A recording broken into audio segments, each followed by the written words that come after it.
I'm Guy Kawasaki, and this is Remarkable People. We're on a mission to make you remarkable.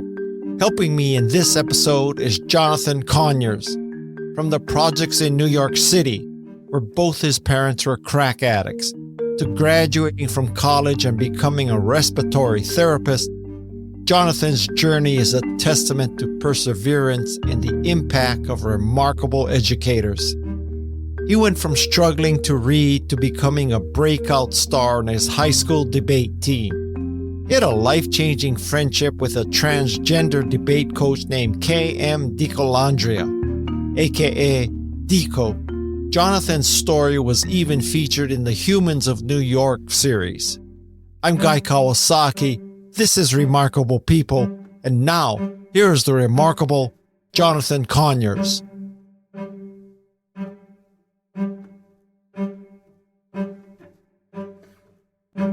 If nothing else, after reading your book, I have a ton of respect for respiratory therapists. I had no idea it's so hard to become a respiratory therapist. So, my hat's off to you for achieving that. Yeah, respiratory is an awesome field. I think technically people still say it's kind of a new field. Nursing has been here forever. Respiratory therapists really came about, I think, maybe I'm wrong here, but I'm thinking around the 1940s. So technically it's a new profession. And fortunately, but unfortunately, COVID really showed what we do. As individuals who manage mechanical ventilators and are responsible for people's airway and to breathe, it was one of those things where the world really relied on us during the COVID pandemic. It's a tough job. It's tons of responsibility to be able to manage somebody's lungs, to put tubes in babies, to put tubes in adults. I know that sounds kind of, but it's a part of our job. And, I remember being at Stony Brook University, a professor telling me to hold my breath, and I held my breath and I couldn't breathe anymore. And he was like, stop. And he was like, what did you think about when you couldn't breathe? And I was like, nothing. He was like, that is the essence of respiratory therapy. It's the idea that when you can't breathe, you can't think about nothing else. So doctors, nurses, nobody can do their job unless we allow our patients to breathe. So one breath at a time. And you got to save your mother's life, right? Yeah, that was a tough experience for me. I've never actually even shared that ever publicly. The people who haven't got the book yet.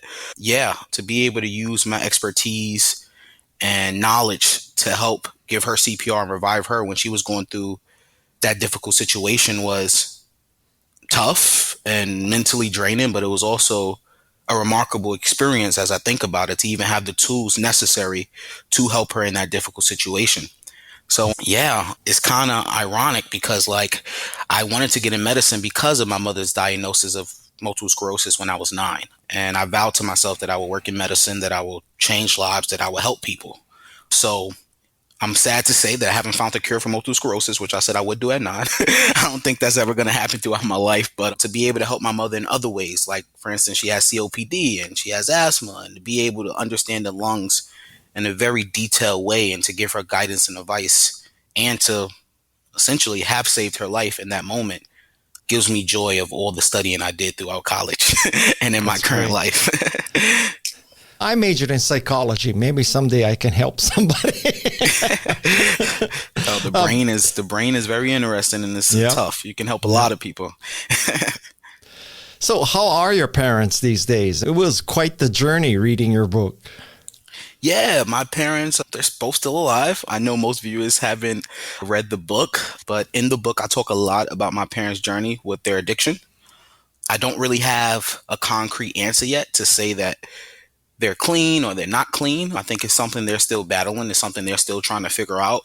But what I can say is that they are amazing grandparents. They have done better by their grandparents than they have by us. And as they were going through their journey with addiction and as they were figuring out some things in their life, but they are amazing grandparents. They have a lot more stability in their life, and I'm proud of them. I'm proud of them in their journey. I'm proud of them in their efforts to be better people, to be remarkable people. And I'm happy, we have these stereotypes, and especially Black families, that, you don't speak, you don't say, you don't tell what's going on in the household. So for my parents, even in their age, to get rid of that myth and to create a safe space and be vulnerable and allow us to have these conversations, which is essential to our healing and my healing journey and my siblings' healing journey. It says a lot about them and how far they've come. So they're great. We'll be traveling. It'll be one of their first times on the plane next week. I'll be taking them to the Virgin Islands with me. So I'm excited about that, to show Wow. them something bigger than the Bronx, New York for once in their life. So there's a whole world out there that they have no idea about, that I'm excited to now get to be able in my life, be able to give them those opportunities and into this new chapter of our lives. It seems when I was reading your book, you were surrounded by a lot of supportive people, a dozen or so, your village. But did anyone ever tell you that you could not succeed and you had to prove them wrong? Yeah, I don't even, how can I explain it? So one of the things that's very important to say, just to give some backstory, is that the reason why I wrote the book was to show two things. It was kind of to show the idea of resilience and why resilience is extremely important. And two was to talk about the idea of a village, the idea of finding people who may not necessarily look like you, who may not necessarily understand what you're going through in this given moment, but who can be guideposts throughout your life. So my village was extremely important. And everybody that was in my village, whether they made the book or not, wasn't always supportive.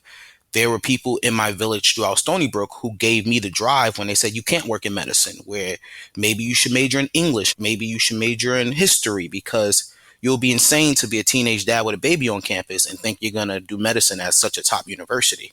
Those were people in my village. Even though those stories didn't make the book, I consider those people a part of my village because they help build my confidence. They help build my awareness. They put me in situations of adversity and situations of doubt, which I hope throughout the book, I showed that in those moments I was able to overcome and I was able to step up to any challenge. So there were a lot of moments just being born into the life I was born into, being born to the type of parents I have, being born into the zip codes I was born into.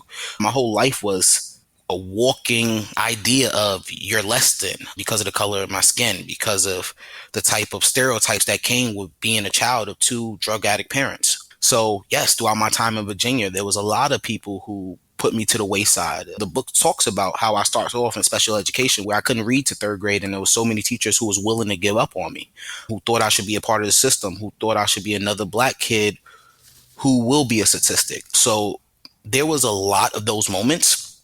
I felt like throughout the book, it was unnecessary to bring those people in the village because there was enough grief, there was enough pain, and there was enough hardship throughout the story.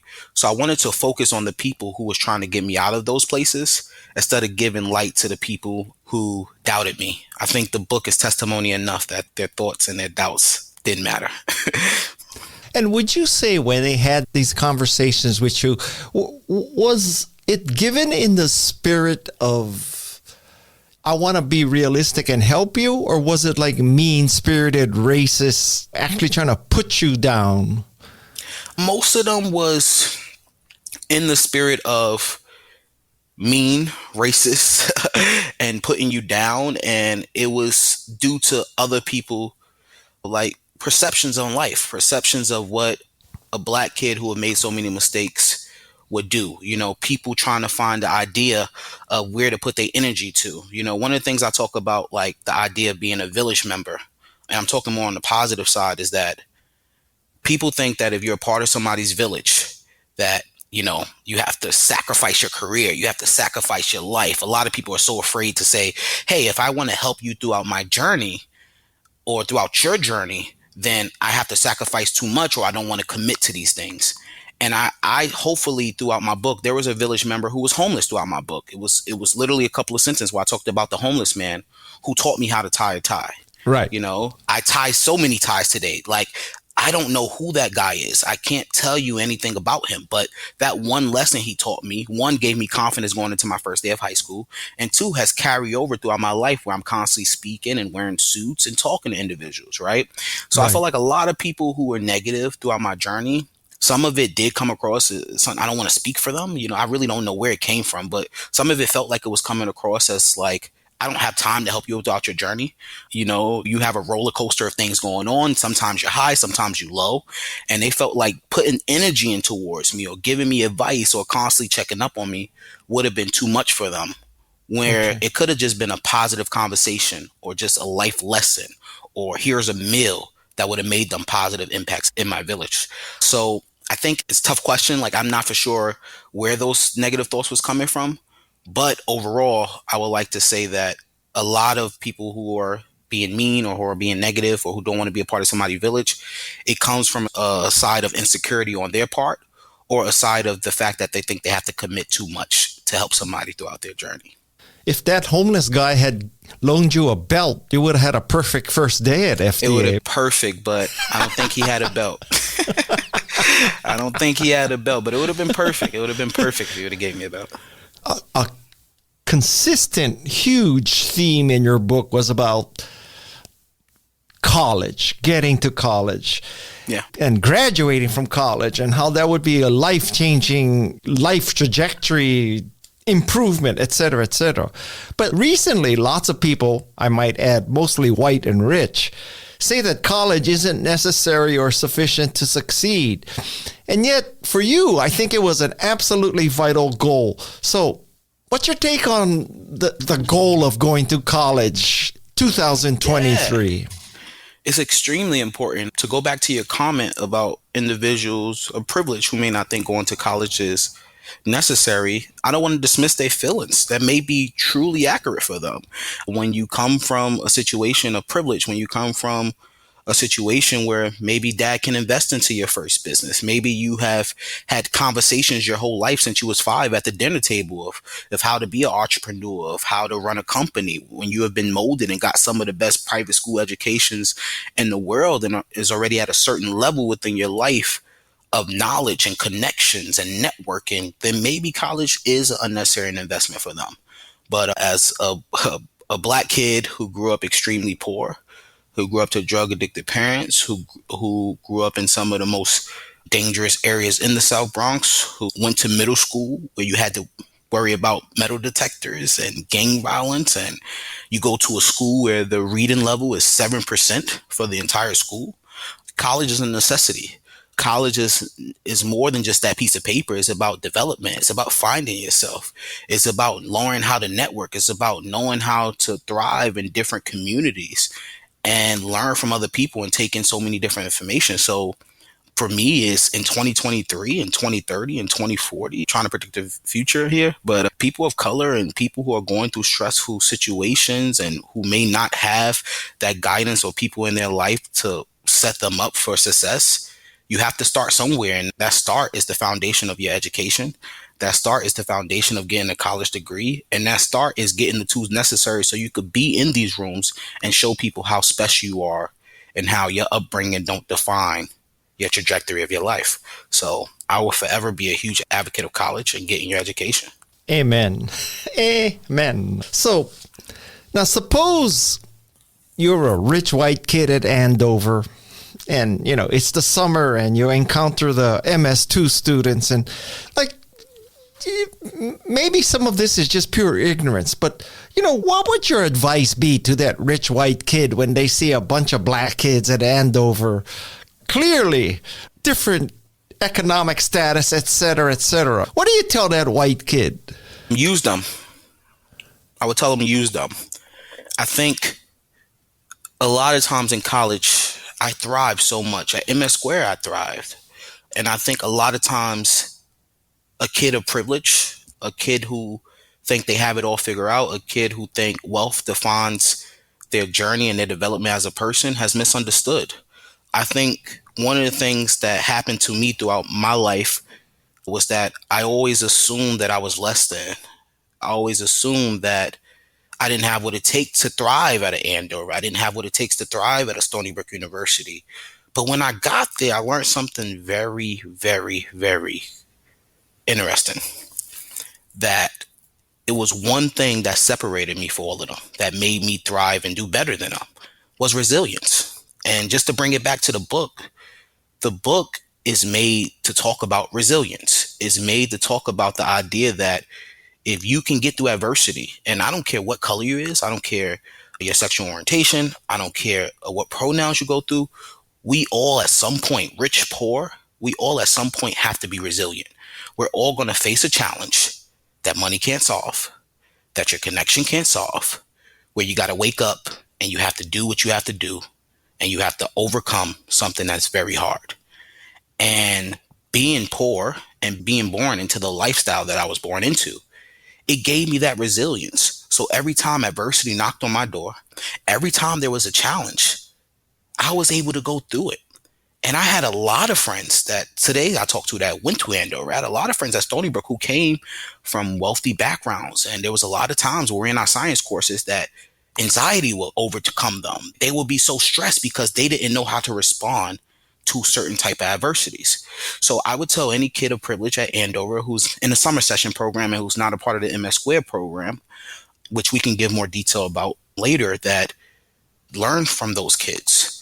Learn from those kids who are resilient. Learn from those kids who are standing on the same boarding school as you, who are going through unimaginable things at home, who are facing things that is difficult, that the majority of the world can't overcome. That's their superpower. That's their gift. The fact that they're resilient and the fact that they are there and the fact that they're sharing that same space. And I would tell the Black kids who are from the South Side of Chicago, who are living on reservations and who are Black and brown kids from Baltimore, New York City, which are most of the kids who make up MS Square, from Texas, that use those kids also. Pick up on their habits. The first time I heard of the New Yorker, the first time I started worrying about the New York Times was watching kids in summer session, rich, wealthy kids at Andover, read them. And I said, why do they read that paper every morning? All right. And then I also told them, don't be intimidated, because when their back is against the wall, I'm taking you any day over them. so, I would tell both groups and both audiences to learn from each other, to accept each other, to go back to the idea of village. One of the interesting things about my book is that my village was comprised of so many different type of characters, so many different types of people. There weren't just a bunch of Black men because I was a Black boy. And no, it was all different groups of people who taught me so many things about life and about their cultures and about their circumstances that gave me the tools to thrive. So I think we all have something to learn from each other. I think being open to differences, being open to different ideologies and people's way of living is what is really and truly going to continue to make the world a better place.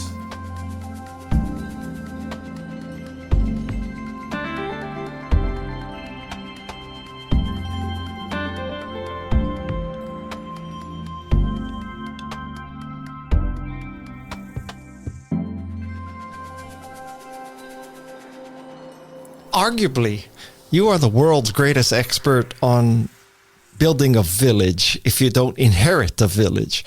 So what are your recommendations and tips about how to build a village? Maybe Hillary Clinton can learn a few things from you here. Great question. Yeah, if Hillary wanted to talk to me, I'll take that conversation every day. I think I could learn some stuff from her also. But one of the most important things is to be open. People in your village don't have to look like you. And I think that's the problem with most people who are trying to assemble their mentors and the people they want to look up to. If you think about my college counselor, who's a mother to me, who I love, Pam, who I talks about in the book. If I would have looked at Pam as just a little person with a disability, a person who didn't understand me, a person who was going through their own fight and had their own community that they love and support, I would have missed out on being a respiratory therapist. I would have missed out on the opportunity to save my mother. I would have missed out on all of the life lessons this wonderful lady has taught me about how to be a better father, about how to be a better student, about how to balance 20 credits and 2 jobs. If I would have looked at DiCo, who was trans, and changed his pronouns and said, this is who I am, Jonathan. If I would have said, well, I'm Black, I have my own fight. I don't want to know about what's the problems that's going on in your community. I don't want to accept you for who you are because of this ism or this ist or whatever box I'm trying to put somebody in. Then I would have missed out on one of the most brilliant minds I've ever met. The Brooklyn Debate League wouldn't exist right now. I would have never got to debate at Harvard at the level I debated at. I would never now not be standing side by side with this individual creating speech and debate programs throughout New York City for at-risk kids. right? So there are so many people throughout my journey, especially a lot of people who go through life and say, all right, I like violin. Guy is an awesome surfboarder. What can Guy teach me about anything? All right. I want to work in medicine. Guy is a tech. That's a good question, actually. Yes. Guy is a tech genius. He loves marketing. He's very good at selling himself. What can Guy teach me? Well, Guy can teach you about how to work hard. Guy can teach you about a podcast. Guy can recommend some books to you that may change your life. Guy can just smile and give you positive energy and create positive content. And that could be enough to get you over the hump. One of the things that was so interesting to me when I was just doing my audiobook, and one of the things about my audiobook that I loved so much was that I got to bring characters from the book and we created bonus content. I let them explain their side of how they were interpreting the book and what they did to my life and my true feelings on what they did for my life. And Francisco, who's a character in the book, he comes in, he's like, Jonathan, I know you're amazing. We've been knew that since you were a kid. But I don't know why the heck you invited me here. I didn't do nothing for you. I'm not a part of your village. And I smiled and I said, you've been in education for over 15 years, which is one of the hardest jobs in the world. And you have no idea that your aroma, your presence, and your openness to tell true stories is getting kids through so much difficult times in their life. For him to come to me as a black man holding a baby about to enter freshman year of college as a teenage dad and to say, I've done this. I have done that. You will not use your daughter's existence as an excuse. Instead, you will use it as motivation to be the best because all these other kids have time to play. You have a mouth to feed. You have to be the best. There's no what if. This is a necessity for you. That 10 to 20 minute conversation sparked something in me that changed my life. And that made him a part of my village. He didn't buy my kid Pampers. He didn't show up to my door every day at 5:30 in the morning saying, can I babysit her? No, it was a conversation. It was him being vulnerable. It was him saying, this is how I'm feeling. This is what I went through as a single dad on the same college campus that you on. And I did it. And now you can do it. Good luck, kid. Right? Yep. And then that's how you build the village. People, and that's what's important. There are so many people out here who want to do right by people. I know media, I know the news, and everybody's always highlighting all the negativity that's going on in the world. We're constantly trying to be divided in so many ways. My memoir is not just your typical black boy make it out the hood story. It's a story of inclusion. It's a story of coming to action. It's a story of why affirmative action matters. Why the decisions of the Supreme Court is invalid. Why it doesn't work. Why different communities and people of different communities can come together and help save and change lives. It's a book that shows that drug addicts shouldn't be displayed in a certain way, that people who are addicted to drugs still can be caring, still can love their kids, still can define odds and teach about education. It is so much to it. And part of the village is really showing that it is up to you to find people who are willing to support you, no matter what they look like, no matter what they believe in. And it's very important for all of us to dig deep and find our village. Wow. So I also consider you an expert in how to ask and accept help. Yeah. So give us the gospel according to Jonathan about how to ask for and accept help. Closed mouths don't get fed. It's simple. It's just, I've heard that my whole life. Closed mouths don't get fed. Pride is the devil. Pride is the devil. We're so prideful. We have to create this false image. And especially for my generation, this idea of creating this false reality of who you are and this perfect picture of your life through pictures, through Instagram, through Facebook. We get to create this false reality in real time. And we don't understand that the power of vulnerability, the power of asking, the power of yearning for knowledge and asking for help is what makes the world go around. Collaboration is important. Going out there and telling the world of what you need and leaning on your elders and people that are wiser and have lived life longer than you is what's really going to carry you, not to just being successful, but to creating longevity, which should ultimately always be the goal. And that's really what it's about. It's just about being able to say, I need help. Why should we suffer in silence? Why should I hurt myself or hurt my family because of something I made up in my head, or this stigma or this trauma that's not allowing me to escape and scream and say, I need help? There are so many people out there that want to help. I just recently said that there's so many people out there that want to do good. There's so many people out there that's yearning to give back to their communities. And I was blessed to understand that at an early age. And I was blessed to find those people who were willing to do it. And throughout that journey, yes, your pride may be hurt. Somebody may say no. Somebody may be having a bad day. But I had goals. And that's one of the things. I never did things with blind faith. I always found the task, even to the day. I found the task. I obsessed over that task. And it was never about the in-between. It was always about, how do I get to that task? So whatever Jonathan needed to do to get to that task, I was willing to do. And a lot of that from a kid who didn't have resources, who didn't have the mentors and the role models early on, and being and entering a life where there was substance and things that can carry me to that, I had to find those people, and I was willing to do it. And that's why asking for help and finding those people is crucial. And how do you decide who to believe? Case in point, Tyson. You chose not to run with Tyson, but many black kids in general picked the wrong people to believe. So with hindsight, how do you decide who to go with, who to believe? Well, in the book, I did believe Tyson. I did believe RJ. But people always think that your village members are always positive role models. Some of my village members was drug dealers. Some of my village members told me what not to do.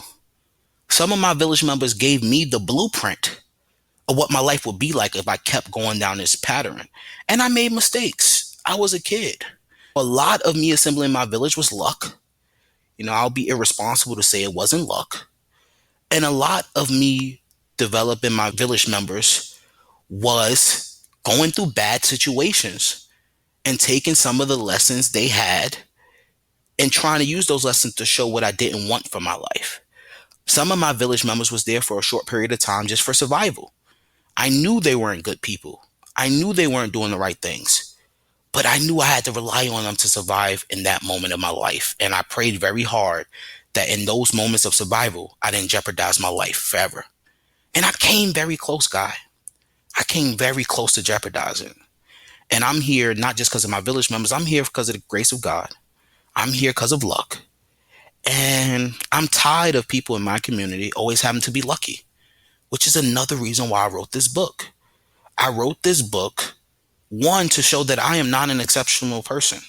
And I know, before you may say, Jonathan, I read the book. You're definitely an exceptional. And here's what I would say to that. Here's what makes me, quote unquote, exceptional.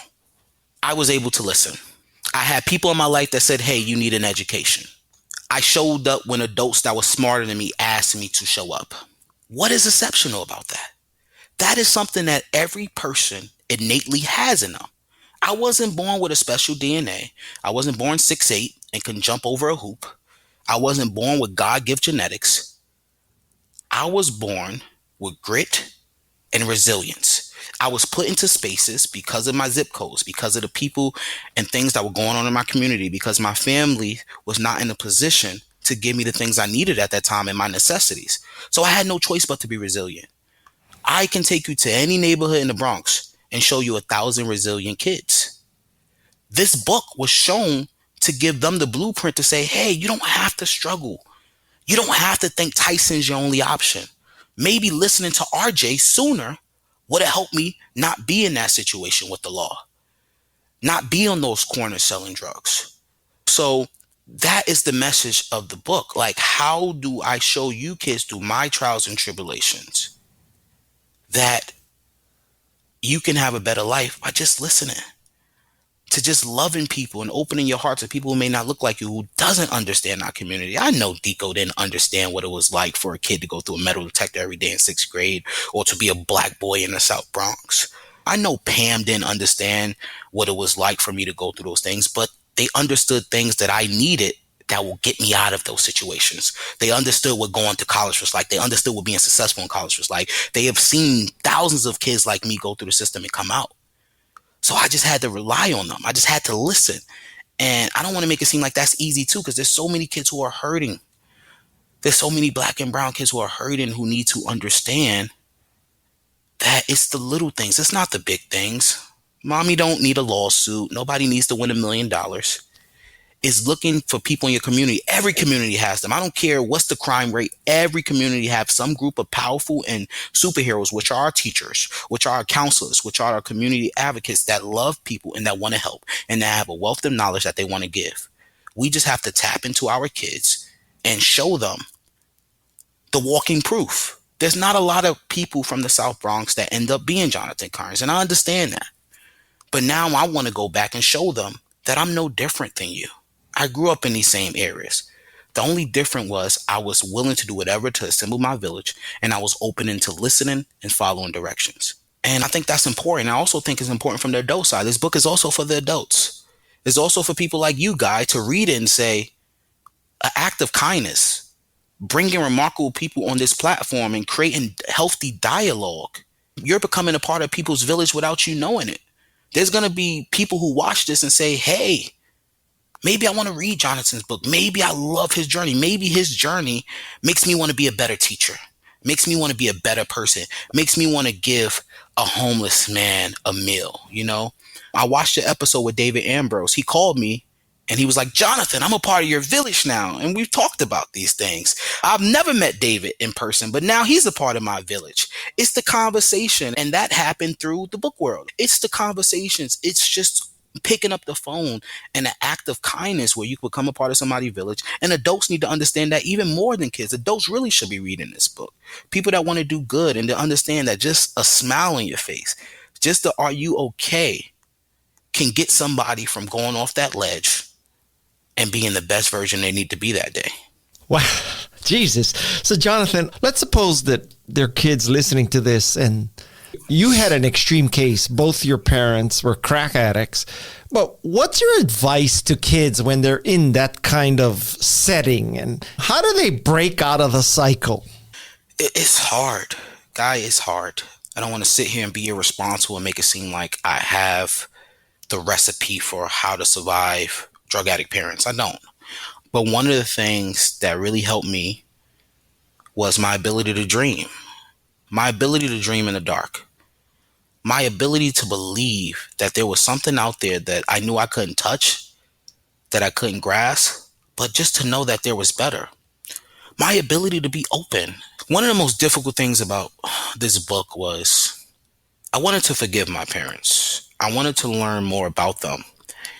And by learning more about them, I learned how remarkable they were.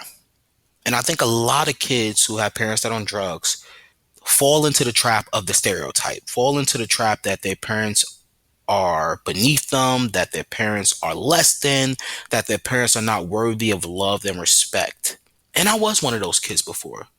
But to learn that my mom sang at the Apollo, to learn that my mother was a junior in nursing school when she got addicted to drugs was so good to feel. To learn that my dad almost won the Golden Glove boxing champion in New York City. To learn that my dad graduated from high school with a 4.0. Lightning doesn't strike multiple times. If you look at me and my siblings, all of us are doing well in life. My parents raised 5 kids, both was drug addicts, and yet all 5 of their kids have degrees. All 5 of their kids are homeowners. All 5 of their kids are out there changing the world. I have multiple brothers in education. I have 2 of us is in medicine. There were beautiful gifts about my parents, and they passed us on work ethics and mindsets. My mother always tell me, what would I have been if I didn't get addicted to drugs? Look at my kids. You guys are the recipe of what my potential can be. And although I am thankful and I'm happy that my kids turned out okay, it hurts her to see that maybe she could have been a CEO, that maybe she could have been executive if she didn't get trapped into a cycle that I don't want to come here and sound like an expert, that was forced into her communities. That was a part of a bigger plan that I believe within the Black community. So what I would tell those kids is that, one, you have to find your village, because you're born into a place where the people who's supposed to provide for you, the people who's supposed to protect you, just cannot. And no matter how much they try, even if your parents love you, that drug will consume them, and it will make their reality a forced reality.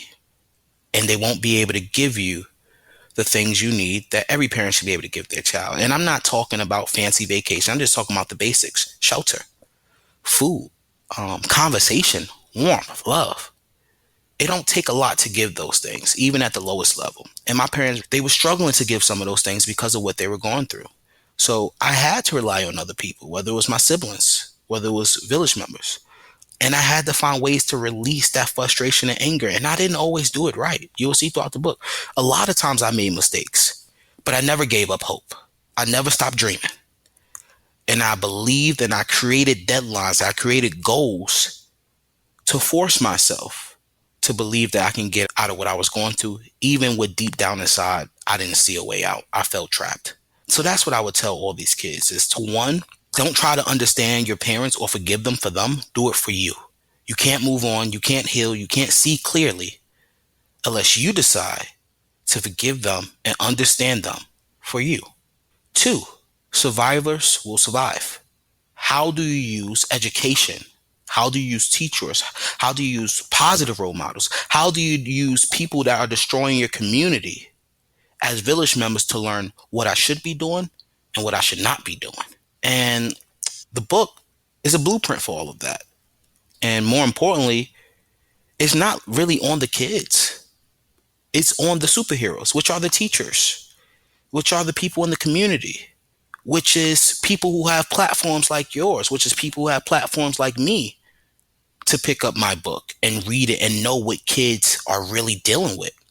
DiCo and a lot of people who read my book had no idea of all those things. There's things that I talk about in the book that my mom is going to find out for the first time, that she couldn't believe that she missed because she was so deep into her addiction that she wasn't paying attention to the things her child was doing.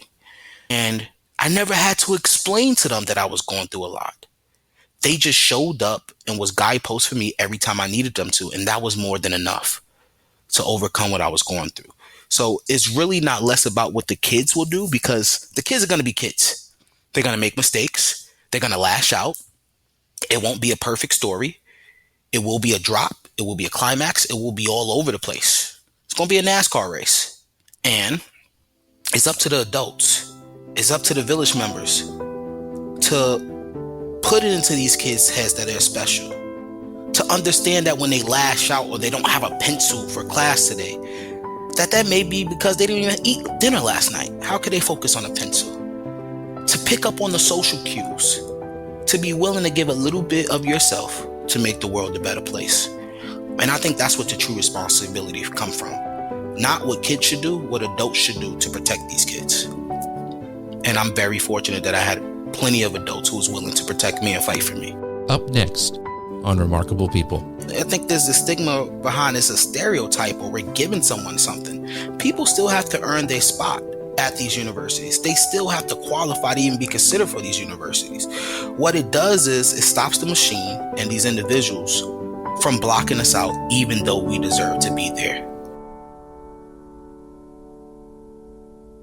Become a little more remarkable with each episode of Remarkable People. It's found on Apple Podcasts or wherever you listen to your favorite shows. You're listening to Remarkable People with Guy Kawasaki. Can I ask you what you may consider to be a tasteless question? You can ask me anything.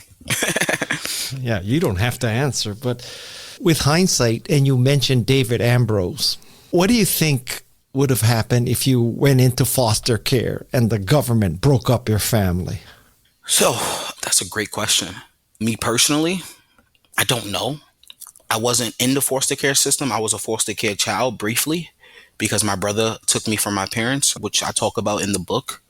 But I didn't go through the foster care system So I don't know what it's like.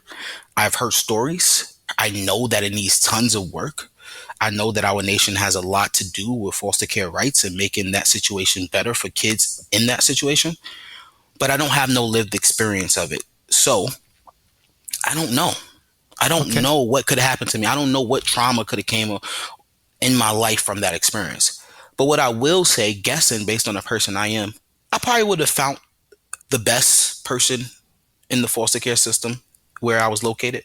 And then I probably would have found the worst person, made them a part of my village, and used them to try to better my life. And I say that and I make that crazy guess because, again, I'm resilient. And people that are resilient are the strongest and most gracious people in the world. And my resilience would have made me survive. I think I could survive anything. That doesn't mean I want to. I'm tired of surviving. I'm waiting for the point of my life when I could just live, when I could just give back, when I could just thrive. But I am a survivor. So I think I would have survived. I would have learned as much about it as I can, like David Ambrose is doing. And I would have went back and stuck it to them and tried to change the system. Like I'm trying to change many systems that have personally affected my life. Like what? The juvenile system, drug addiction, and how that affects people, the narrative of how that affects Black communities, the narrative that all crackheads beg on the street and don't love their kids and can't raise families. That narrative is changing due to the opioid crisis, but we know, I hope people know why it looks like that's changing because of the type of people it's affecting now. So I am trying to bring speech and debate to numerous communities. There's a reason why I'm trying to do that. I think having a voice, I think creating safe space for kids, I think kids being able to go into these rooms and have conversations about things that are affecting them, that are hurting their lives, being able to freely express yourself when you're going through a lot is important. So there are numerous things I'm trying to do to bring awareness to a lot of issues that's going on in the world and to make sure children and adults have platforms and a voice to speak up on things that are hurting them. So you mentioned this very briefly a few minutes ago, but yeah, there's this line of reasoning, again, primarily by rich white men, that affirmative action should go away and these entitlements and like that kid you encountered in that first debate, people in the projects, they're just taking the free money and they're living great lives and we should stop these social programs. And so all things considered, where are you on affirmative action and those kind of programs post this Supreme Court decision? Well, we want to get rid of affirmative action. I think we also should get rid of legacy, right? People with legacy shouldn't be admitted also. So if we want to tear down the system, let's tear it down and make sure nobody get any privileges. And also, too, affirmative action, yeah, maybe I was a product of it. Maybe I got into, matter of fact, no, let me take that back. I was a product of it, Maybe I did get into college because of affirmative action, but I had to earn my spot there. And you can check the records. I'm pretty sure I did better than 90% of the kids at Stony Brook University. None of those grades was handed to me. I not only did it with one of the hardest majors, I did it as a father. I did it working 2 jobs continuously throughout 4 years. And I finished on 4 years with a major and a minor. And I just didn't finish. I excelled. So affirmative action, it's not giving anybody anything. It's just stopping these individuals from being prejudiced and blocking the door and being gatesmen from letting us into these universities. And even with affirmative action, how many percentage of Black and brown people are really at these universities? The margin is still so wide. We still have a lot of diversity issues in a lot of these Ivy League schools and a lot of these institutions. And it doesn't benefit the counterpart. You want people from all different walks of life to communicate with each other, to talk to each other, to learn from each other. And anybody who think that I had any advantage in life or to think that people in the projects are living luxurious lives, one, I am willing to give my email. I will give you guys a tour of Webster Projects any day. And you tell me what type of advantage I had in life. People that are parents now, it's hard, and I'm an adult with much more resources. I don't even know how I did it at 17. I think back and like, how did I even survive that? So affirmative action, I think, is important. And I think there's a stigma behind it's a stereotype, or we're giving someone something. People still have to earn their spot at these universities. They still have to qualify to even be considered for these universities. What it does is it stops the machine and these individuals from blocking us out, even though we deserve to be there. And it's righting our wrongs. You know, we have redlining. We have so many things that have set Black people so many years behind. And the people who have caused these issues and who have pushed this setback should be responsible for trying to help us at least lower the players field. And I hope everybody in SCOTUS picks up my book. I think they should see the type of kids that benefited from them, from affirmative action, and what these individuals are doing in society once they're given a platform, once they're given the right tools to lower the playing field. And I think it sucks. It's a difficult time in our nation right now, with so many things being stripped apart, from women's rights, from all these issues with voting issues, from segregation, from books being banned. It's like we're moving backwards so much, and it's discouraging. But it's going to take people like me, it's going to take people like you, and it's going to take an effort to continue to share these stories. Storytelling is what's going to save this. I really believe that. I think storytelling and sharing ideas and sharing real life experiences of why these programs and why these issues matter is what's going to change the narrative. We have to take back the story. We have to show that affirmative action is not a handout, and the people that are benefiting from it are doing amazing things and deserve a spot at the seat. And it's crazy that, you know, there's people on the Supreme Court that benefited from it. And they're Supreme Court justice, so I would think they would know that it works. But okay, I'm not an expert in these things, but hey, it seems like they should be more aware that it works. Well, listen, at the very least, you should send a copy to Clarence Thomas. Oh, I would love to. I would love to sit down with him too. I'll talk to anybody, and respectfully. Everybody deserves dialogue. Everybody deserves a conversation and respectful, healthy dialogue. I don't know. You think Clarence will read it? I think he should. Yeah. I don't know if I want Clarence a part of my village though, but God bless him. God bless him. Honestly, I'm praying for him.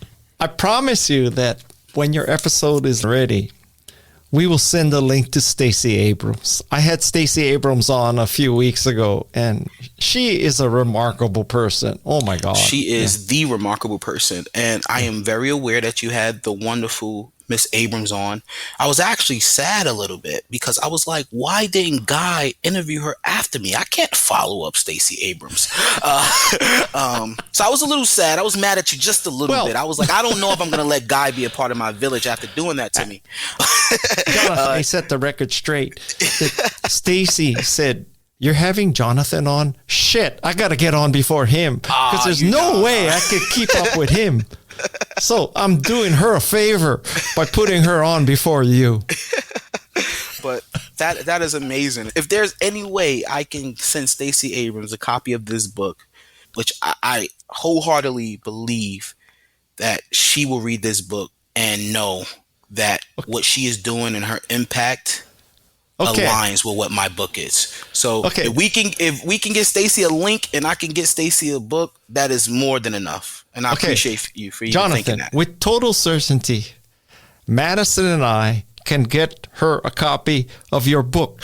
And we know this because we send her socks for her as we sent you. So we have her address to send socks. We can certainly send your book. We will take care of that, okay?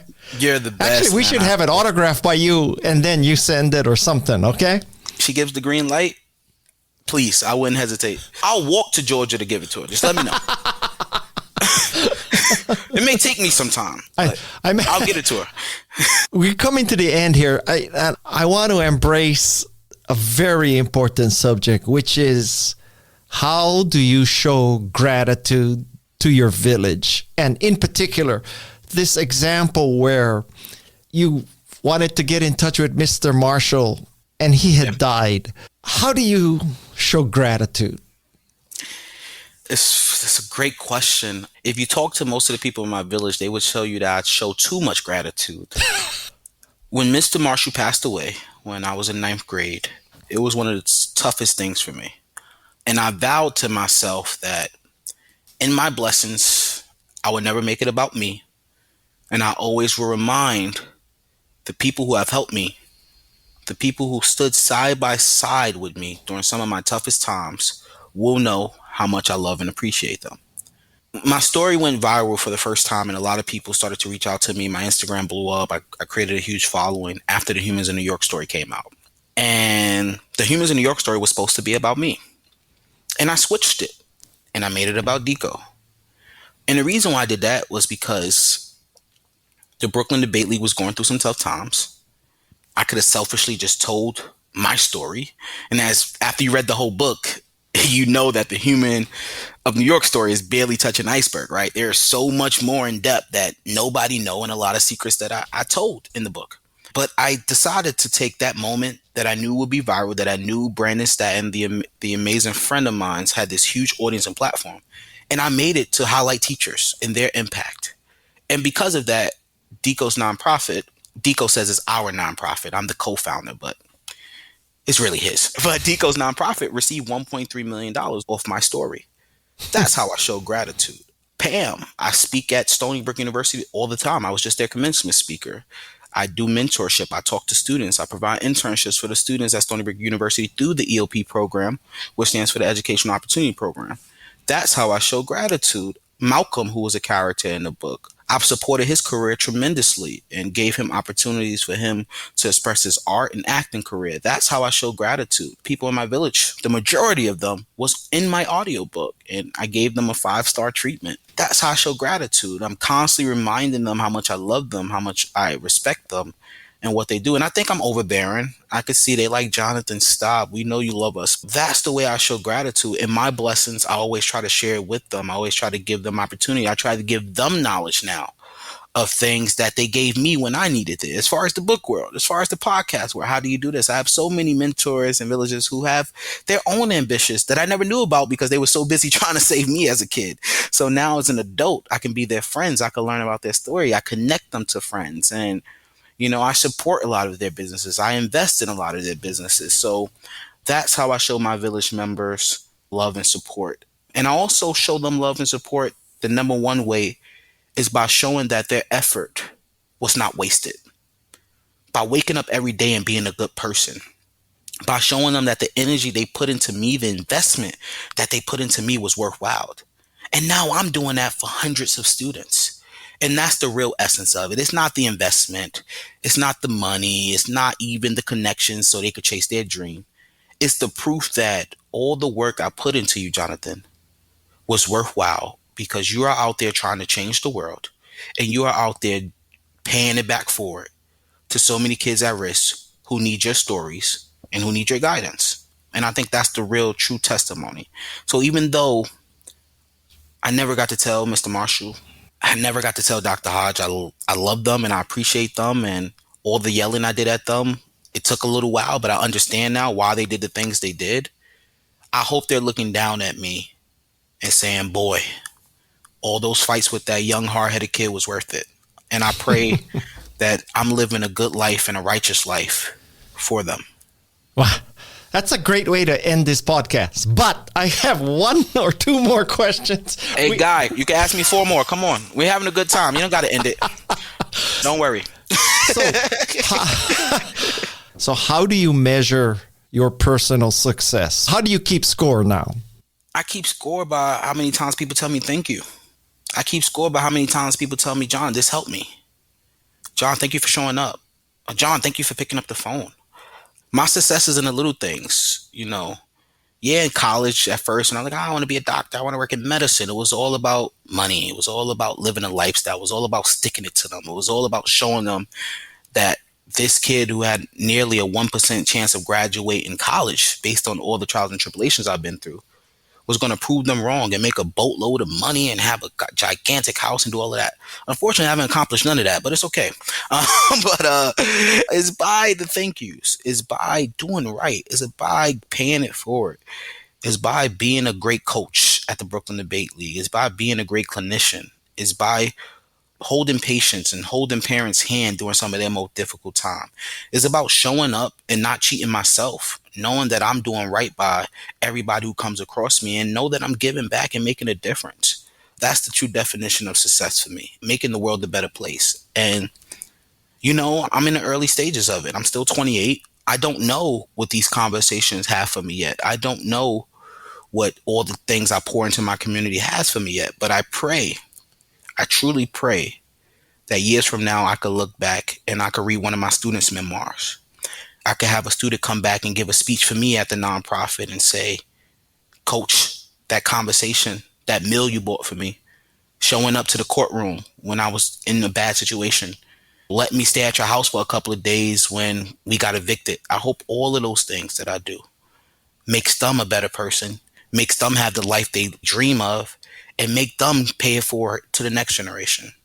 So that's how I measure my success. And right now, I'm feeling very successful at all the kids and all the amazing people I get to help. You can say no, but I hope you will consider me as part of your village now. Guy, you're definitely a part of my village. And yes, I appreciate you for giving me the platform. I appreciate you for even creating a platform, and a positive platform. I love a lot of crazy podcasts. Some of them are messy, but I love a lot of good ones too, where I can learn something from it, where the dialogue is powerful, where the conversation means something, and your podcast is definitely doing it. And I hope my podcast can get to where yours is at one day. So thank you. And thank you for even thinking about me. I don't think I'll ever be able to surf like you, but maybe I could do podcasts like you.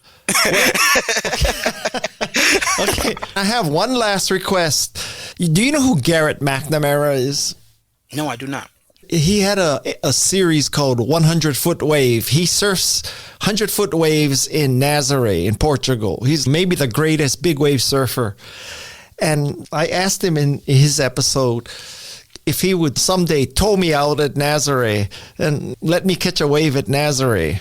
Thank you, God, that my wife has not yet listened to that episode. But anyway, so you may wonder, what the hell does this have to do with me, guys? So here comes the relevance, which is someday when I come to New York, I want you to give me a tour of the projects. I want to see firsthand. Done. And you'll be safe too. Don't worry. Nothing's going to happen. I gave very, very wealthy friends tours before, family members. Okay. I'll give you a tour. Introduce you to people in the community. We could walk. And it's cool. And another thing is too, they call it the Joker stairs now. So remember the stairs where the Joker is dancing down those long stairs? Yeah. I grew up right across the street from those stairs. So my project building is literally across the street from those stairs. So it's always funny. Us in the Bronx, we get mad. You know how dangerous those stairs used to be? I ain't want to dance around there. But we could walk up the Joker stairs. We could talk. We could have a great time. Yeah, we have a great time. My grandmother still lives there. Doesn't matter how well I do in life, she will never leave. So we could visit grandma too. You can just tell all your friends I'm Jackie Chan. They know you, Guy Kaminsky. You're famous enough on your own right.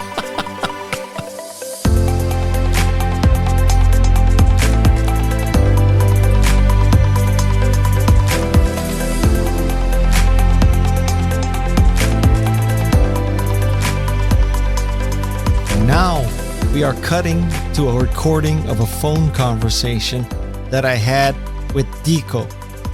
And I expected this to be a 5-10 minute conversation about Jonathan, but we got deeper and deeper. So I hope you enjoy what I intended to become a gray bar actually became an interview in and of itself. Here's DiCo. I interviewed Jonathan for my podcast, which is called Remarkable People. It struck me that truly you are a remarkable person. So I just wanted to have a conversation with you too. Well, that's very kind of you. Thank you. It's obvious. And I happen to believe that as a profession, teachers are pretty much always remarkable. I have had great teachers in my life. So I want to express appreciation for you and all teachers, really, to start off. Thanks, Guy. Your story is so interesting, and I obviously read it from Jonathan's side, but maybe you can tell me your side of how this kid is, showing up in your debate club as a freshman, and most of the people in the room are sophomores, juniors, and seniors. So can you just relay that story to us? I certainly can. Would you like me to give a little the backstory of how I ended up in that room? Oh, yeah, absolutely. Jonathan. Okay. So all four of my grandparents were immigrants to this country, and my parents both went to the local high school. And then my dad became a construction worker because my grandfather, his father, told him, you have to work with your hands. That's reliable work. And my dad ended up being on the construction team that built my high school. And I went to Stuyvesant High School, which is one of the specialized high schools in New York City. You have to test to get into. And when I was there, it was a transformative experience. It's a phenomenal school and really great teachers and kids. But the really transformational part for me was being a member of the speech and debate team. And that became even more important after September 11th, because my high school was located a couple blocks away from the Twin Towers. And I was 16 at the time, and I was there. And we saw the buildings on fire. I remember friends standing at the window and pointing and telling me that they could see people jump. I don't remember if I looked. I do remember running for my life. I remember thinking I was going to die. And I remember in the months afterwards suffering from what I now recognize as symptoms of PTSD. And the only place that I really had to process what happened and how I felt about it was speech and debate. And at those tournaments where I was showing up and talking about current events and real world topics and talking to my peers and also talking to adults who were judging those tournaments, it was my space to process this traumatic thing that had happened to me and to talk about why it mattered and to start to make meaning out of it. 2 years later, I went to college. I was the first in my family to go to a four-year college. And much to my surprise, I got accepted to Yale University, where I studied philosophy and had 4 great years there, mostly learning how to take care of myself and recover from PTSD through the help of some very compassionate and wonderful teachers and friends that took care of me. And by the time I was about to graduate, I wasn't sure what to do next. And when I looked at all the things in my life that I'd enjoyed, the common denominator was being around kids. I'd been tutoring every summer and during the school year, and I loved teaching other people. So I was a freshman counselor. I was working with younger students. And so I joined Teach for America. My placement school was Frederick Douglass Academy, and that's where I met Jonathan. From the first year at FDA, the principal told me that every teacher had to run a club. And he asked me what sports I had played, and I told him rugby, and he said, great, you're going to be our lacrosse coach. And I was like, sir, I don't know how to play lacrosse. He's like, whatever. It's a violence. It's the same thing, just with sticks. You just hit each other. And I was like, Dr. Hodge, look, let me start your debate team. And I did. And we were a motley crew for a while that we didn't even have I didn't have a classroom. We were meeting in the culinary arts room. There was no budget. We were selling chocolate bars and Gatorades. I was lugging in from Brooklyn to Harlem on the subway every day in some rolly suitcases. But I remember by the time I met Jonathan, I think I was a third-year teacher there, and we had a team at that point. We had a captain of the team, and we had been to Yale and Harvard and a lot of local tournaments, but also some national circuit tournaments. And Dr. Hodge, because he saw that it was a successful program, gave me the chance to grow it by building classes into my schedule that were just for debate. So in addition to teaching Latin, which is what I primarily taught at the school, I got a couple of debate electives. And most of the kids who signed up for my debate electives were seniors, because seniors have the elective blocks in their schedule, and that made sense. Most of them were seniors. Some of them were on the team. Some of them weren't. Okay. But one day, this freshman shows up at my door, and he goes, it's my lunch period. Can I just sit in on your class? And I remember being a little stunned because this is a high school, right? Kids don't audit classes during high school, during their lunch periods. I was like, what are you talking about? But sure, you could definitely sit in on my class. Here's a chair, have a seat. And I wasn't sure what to expect. Maybe he was just going to sit there and be quiet. Or it wasn't like he was taken for a grade or anything. But immediately, this kid started speaking up and blowing everybody away. And he was holding his own with these seniors. And it was not an easy class. We were they were reading Immanuel Kant, right? Like we're learning about deontology and consequentialism and John Rawls and the Veil of Ignorance. And I have them reading Professor Michael Sandel over at Harvard teaches a course on ethics, and he wrote a book called Justice, What's the Right Thing to Do? So I have them reading Michael Sandel's book. We're listening to the lecture series and watching it in class. It's a very rigorous class where that is not like just a passive thing you could sit through it. But Jonathan, he's doing all the readings. He's coming to every class. He's writing the papers. He's participating all the time. And I say to him, you got to join the debate team, man. Like you are so good at this. So he joins, and again, he blows everybody away. He comes to all the tournaments. He comes to all the practices. He's like a really, really smart kid. He's a kid that's just always got away with words, and you can hear it now when you talk to him. I'm sure you heard it yesterday. Yes. But he's always been that way. Since I knew him when he was a 13-year-old kid, he's just got away with words. And so when he went to tournaments, he did really well. And you can imagine my surprise at the end of the year when I gave the kids a chance to stand up and say what this class meant to them and what they're taking away from it, because I like ending the year in like a full circle kind of reflection way. You can imagine my surprise where John stood up and was like, I joined the debate team to keep myself off the streets. And everybody, we all looked at each other, the kids, me, we were like, what is he talking about? And then he kept talking as, I was in juvie last year, and we were like, what?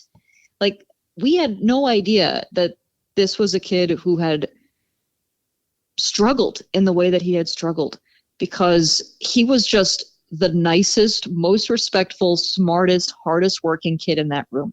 And I remember looking around when he's telling us the story of what happened to him and like how he was in juvie and how he joined debate to keep himself off the streets. Every kid in that room, like their jaw was like on the ground. Everyone was like, whoa, what? Whoa. You would never guess. Like you honestly would just never guess. And after he told us that, and I learned a little bit about his backstory, and I still didn't know the whole backstory, because when I read his book a couple weeks ago, I learned stuff and I was like, Jesus, John, like I didn't know that happened to you. It's incredible how resilient he is and what he's been through. But when I learned a little bit about his story, it made me even more certain that this kid belonged on the team. And it's not like our traumas were the same, because they're not. But I remembered when I was 16 and trying to process terrible things that had happened in my life, speech and debate gave me the platform to do it. And how important it is for kids to have a place to use their voice, to talk about what matters to them. And particularly in school, where often what they're told is to sit down and shut up, and they're not told to stand up and speak up about what matters to them. Like, it was important that we have this platform. So I was thrilled that John was on the team. And it so happened that the following year, his second year on the team, when we were going to Harvard, and he had earned a spot there because he was just such a phenomenal debater, the topic was about juvenile detention and whether juveniles in the system should be treated as adults or not. I remember pulling him aside before the tournament started, and I said, John, there's going to be 400 debaters from around the country here, and they're going to be the top debaters from the nation. But let me tell you, I guarantee you, you are going to be the only one who has ever experienced the juvenile detention system out of all 400 of them. So when you go into those spaces, I want you to remember that what you have to say really matters, because you get this in a way that nobody else does. It's really special for me and for him to have that particular opportunity at that tournament to speak up about this thing that had been so traumatic for him as a kid. And then the irony is that when he lost that last round, the judge says it was because he used too much of his experience in his debate. Yeah, and that's something that unfortunately I have seen over and over and over again with many of my students in speech and debate. I think it's because people that are judging this event sometimes lose sight of the point. There's a lot of jargon in debate. There's a lot of technical stuff and words that you use and strategies that you use. And it's a very competitive sport. But for educators like me, and most of my coaches, my colleagues would agree, at the end of the day, it's not about the jargon or the technical pieces or the language that you use, the strategies, because the kids aren't going to use that after debate, right? No one's going to be talking about critiques and turns and spikes. No, that's all just jargon. What they're going to use after debate, we hope, every educator hopes, is their voice. They're going to understand that what they have to say matters, and they can say it in any space, across lines of difference, into rooms of people that don't look like they do, that didn't grow up the way they did or where they did. And that gets lost sometimes at tournaments because people get caught up in the competition and in what they think the conventional debate is supposed to look like. And I understand there's value to conventional debate, but at the end of the day, the reason I do it is so that kids understand that their voices matter. I did not expect the interview to go like this. Oh my God, I think I'm going to go interview more debate coaches. My God, you're so articulate. Thanks. I mean, I'm a debate coach, so I hope I know how to speak well, but I'm working on it. If you're work in process, oh my God, I hate to see someone who's finished. You should listen to some of my kids. I interview at least 50 or 60 very remarkable people a year. And this is like Jane Goodall, Margaret Atwood, Stacey Abrams. I have pattern recognition. I can recognize remarkable people. And you and Jonathan are both so remarkable. And from the outside looking in, what's the lesson of Jonathan? What can people hear about his story and say, this is what I learned. This is how I can apply this to life?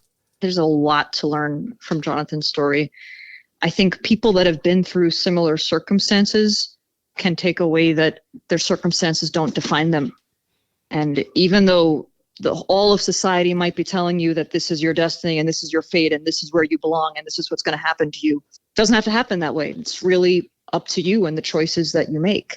And for those of us that were lucky enough to not have to go through the circumstances that John went through, I think the takeaway is to remember and to recognize the resilience of people who are struggling with serious traumas. I'm a white person and I'm never going to understand what it is to be a person of color and especially a Black person in this country. But when I talk to somebody like John and I learn about his struggles that his family's faced and that his friends have faced, whether we're talking about drug abuse, whether they're talking about mass incarceration, like where we're talking about the school to prison pipeline and being in schools, like a lot of his friends didn't learn how to read in middle school because such a failing public school. It just makes me really check my privilege and think about, we have a lot of work to do to change the systemic oppression that is working to keep our fellow friends and neighbors and community members down. And that's, I guess, why I stayed teaching. That there's so much at stake here. We're talking about people's lives. And to me, and I guess probably John would say the same thing, the key is education. And I know that's what changed my life. And it was the first in my family to go to college. The trajectory of my life is different than my parents or than my grandparents, and heaven knows the people that came before. And I imagine John would say the same thing. So when we talk about education in this country, we have to remember, just like when we're talking about speech and debate, it's not all about just jargon and strategies and concepts and things. Yeah, so all those things matter, sure. But we're talking about has very high stakes. And sometimes I feel like that sense of urgency gets lost and the human impact of this gets lost when we talk about education. And kids suffer from that. Kids get lost in the shuffle, but we have to do better. Because there's a lot of Jonathans out there. I've met a lot of Jonathans in my 15 years in the classroom, and they deserve better. And how do you react when you hear people, primarily white, male, privileged, who say we should go to a skills-based perspective and the college degree per se is not necessary or sufficient? You can interpret that as, yes, it's a better way of looking at the whole person. Or you can say, it's only because you're white and rich, you can say you don't need college. If you're Black and poor, you do need college just to break the barrier. There are so many hot button social issues right now that when you look at through this lens, your view might change. So that's one of them, the extent to which college is not a nice to have, but a need to have right now. Another is, speaking of college, look at what happened just last week with the Supreme Court's decision about affirmative action. What about meritocracies? And like I said before, I went to Stuyvesant, and my brother went to Stuyvesant, my other brother went to Bronx Science. My siblings are products of the New York City public school system and the specialized public school system. But I also recognize that my parents could afford to put me in a test prep program where I was able to study for that test and I got help. Not all kids have that advantage. And it's a problem right now that out of the 1.1 million kids in the New York City school system, so many of them are stuck in schools like Jonathan's middle school where kids literally were not learning how to read. So when we talk about the meritocracy and what's fair and what should we have SATs and should we just look at test scores and how do we figure out who gets the spots at the best high schools or the best colleges? It's not as simple as that. I'm not saying that we throw the baby out with the bathwater and there's no tests and no scores and whatever. I'm saying that number one, there needs to be a balance and that we need to be looking at the whole kid and their whole story and what challenges they're facing and that they've overcome and that they're working on. And then number two, that when we move forward as a society, we need to remember that it's in everyone's best interest for everyone to have the best shot possible. So maybe instead of focusing on who's in the top schools, right, maybe we focus on what's happening at the other schools? Like instead of lifting the ceiling, how about we lift the floor? Like, how do we ensure that every kid, regardless of what zip code they were born into or what school they were zoned for or how much money's in their parents' bank account, has a decent shot of getting the skills that they need to do better than their parents did and to live their lives in a way that everybody would find acceptable. And it's complicated right now. We're not doing a very good job as a society in navigating those questions, I think. When you hear a CEO say, we're dropping the college requirement as we recruit, do you say, hallelujah, that levels the playing field? Or you say, you are inadvertently, unintended consequence, you are hurting minority students?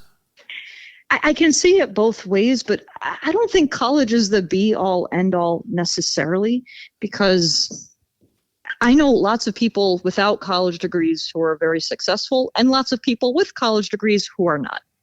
I think what it comes down to is the quality of education that people are getting, especially in the foundational K through 12 years. And if they want to pursue vocational school afterwards or graduate school afterwards or college afterward or whatever, professional school, they have options. And I know lots of people that skipped college and took a coding boot camp and are now making twice as much money as I am, and good for them. But had they not gotten the foundations in K through 12, they don't have options. When John talks about his life and his middle school, when he moved here from Virginia, he couldn't believe that in the middle school in the Bronx where he was, nobody knew how to read. And these are things that we take for granted, that literacy, that's a right that people enjoy, and it's not right now. I think that's the wrong question to be focusing on, of whether colleges are requiring SAT scores or CEOs are requiring college degrees. And I think we have to be looking way earlier down the pipeline of somebody's life of what was your educational experience from K through 12? Were you in a place where you were safe enough to focus on your school and prioritize and valued enough given the resources you needed to succeed? John probably told you the reason that he came into my debate class at FDA during his lunch period was not because he was curious about philosophy. It's because he wasn't safe in the cafeteria because there were rival gang members there that could have hurt him. Right? Kids can't focus on learning if they're worried about being safe. This is just Maslow's hierarchy of needs, right? The bottom line, fundamental. And a lot of our kids right now, for lots of reasons, whether we're talking about not having enough food and like poverty, or we're talking about gun violence, or we're talking about whatever, bullying, like socio-emotional reasons. There's lots of reasons why kids are not safe in the K through 12 system. And so they're not being able to self-actualize while they're there. And then that's, I think, where we need to be putting our focus. I mean, I'm a little biased because I'm a K through 12 teacher, but that's what I think. My head is exploding a little bit. I've done this only about 4 or 5 times in 3 years where someone plays a big role in my main interviewee. So I add a little gray bar, sidebar with the person or the wife or the husband. But you could be center stage here. It really doesn't have much to do with Jonathan, but I am so curious. So when you underwent your gender change, you got forced out of FDA? Oh, that was an interesting time. Yeah. Undergoing a change is, let's put that in air quotes, because just to be clear, and you can probably tell from the sound of my voice, like I'm not on hormones and I never had surgery and I don't intend to. But what did happen when probably my 3rd or 4th year at FDA, I can't remember exactly when. No, it was my 2nd year, I remember, is I realized that I was not expressing my gender in a way that felt true to myself. So I, little by little over the course, my first year there, actually, just for context, it was very difficult for me to figure out what to wear because you don't really think about it, or many people don't think about it, but teaching is a very gendered profession. Almost all of the men wear shirts and ties, and almost all the women wear dresses or blouses with like low flats or heels or that kind of thing. And I remember my colleagues at Teach for America Institute, as we were getting ready to become teachers the summer before we started, they asked us, what are we most nervous about? And a lot of my colleagues said things you would expect. How do I manage a classroom? And I don't know how to plan lessons and what have you. I remember I wrote down, I don't know what shoes I'm going to wear. And I wasn't trying to be petty, but I was like, genuinely, I don't know how to be professional in a way that is so gendered. So my first year, I was pretty androgynous, and the kids picked up on it because kids are very perceptive, and it made them uncomfortable. And it made them uncomfortable because they could sense that I was uncomfortable. And kids, they got like little antennae, like they'll tune in into whether the adult in front of them feels safe and secure. Because if that adult doesn't feel safe and secure, then how's that adult going to keep the kids safe and secure? Mm-hmm. So they were right to tune into that. And some of them would tease me about it and talk to me about it and what have you. And I didn't like how it made me feel. So my second year, I came back and I was like, well, I'm going to give the people what they want, I guess. So I went and I bought some heels and some makeup and some dresses. And I dressed the part. I had my hair up in a bun and I put on makeup and heels and I showed up and a lot of people were like, wow, nice. You look great, Miss DiCo. Like, I love the new style. But it felt so cringy to me because it was like I was wearing a false skin. I don't know if you ever seen the Rudolph the Red-Nosed Reindeer cartoon, but there's like a scene where like his parents are trying to put charcoal over his red nose to hide it. And they're saying, oh, you look great. And he's like, it's just uncomfortable. And that's exactly how that felt to me. Because I was like, everyone's telling me I look great, but this is just so uncomfortable.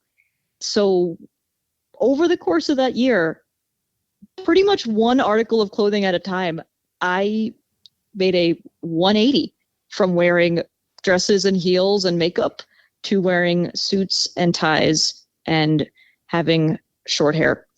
And that's when I really started to feel more secure as a teacher because, again, kids can pick up if you feel safe and confident, and they know that you can keep them feeling safe, so they feel confident.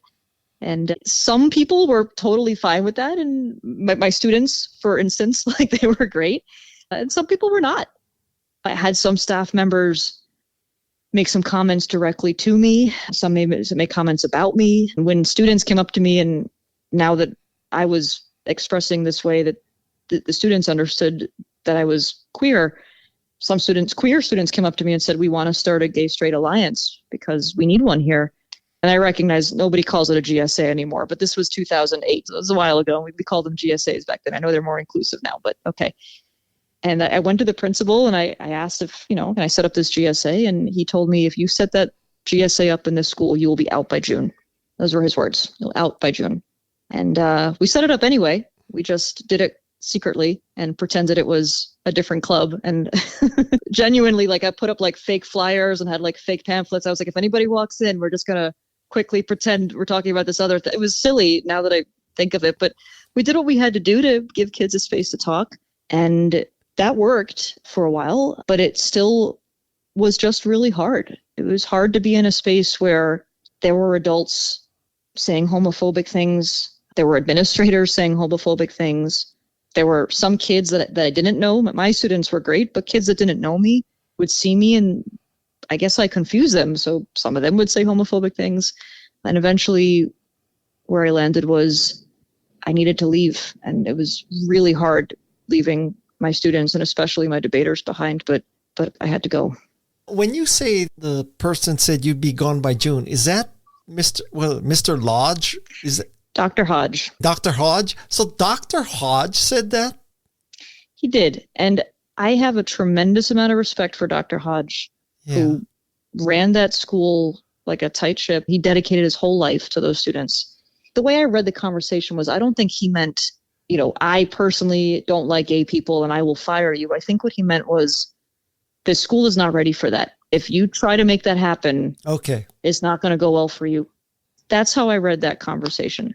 But it was little consolation to a 23-year-old on my first job. And I was like, that's not really what I wanted my boss to say, but okay. And can that still happen today? At the school that I went to afterwards, some similar stuff happened, and it's part of the reason why I left there. So yes, I would say that stuff like that can still happen today. Legally, it's not supposed to.